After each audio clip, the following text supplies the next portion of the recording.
কোন জমি কিনলে আপনি দ্বিগুণ লাভ করতে পারবেন। সাধারণত আমরা কম দামি জমি পেলে তাড়াহুড়া করে সেই জমিতে বায়না অথবা রেজিস্ট্রেশন কমপ্লিট করে ফেলি, কিন্তু দুর্ভাগ্যজনক হলো সত্য যে আপনি যদি কোনো জমিতে দ্বিগুণ লাভ করতে চান তাহলে সেই জায়গায় আপনাকে গুরুত্বপূর্ণ কিছু বিষয় দেখে নিতে হবে।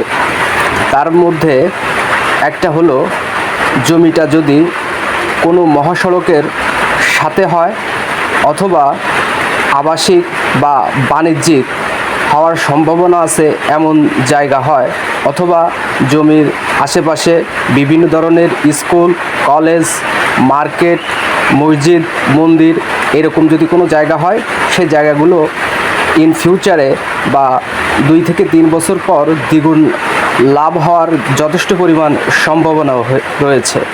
সো প্রিয় দর্শক, আপনারা যারা জমিতে ইনভেস্ট করে দ্বিগুণ লাভ করতে চান, সেই জমিতে ইনভেস্ট করার আগে আপনাকে দেখে শুনে নিতে হবে যে ফিউচার সম্ভাবনা কেমন।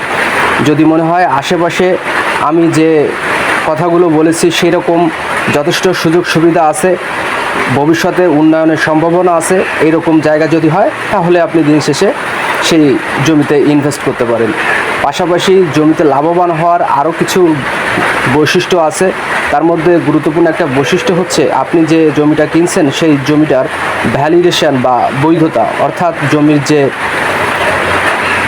কাগজপত্রগুলো আছে সেই কাগজপত্রগুলো সব কিছু ঠিক আছে কিনা, দখলগত কোনো সমস্যা আছে কিনা, কোনো ধরনের মামলা, লোন বা এরকম জাতীয় কোনো ধরনের প্রবলেম আছে কিনা, সেগুলো অবশ্যই যাচাই বাছাই করে নিতে হবে। সুতরাং প্রিয় দর্শক, আপনাকে একটা জমি থেকে দ্বিগুণ লাভ করতে গেলে অবশ্যই আপনাকে ভবিষ্যতের সম্ভাবনা দেখে এরপরে সিদ্ধান্ত নিতে হবে। ধন্যবাদ।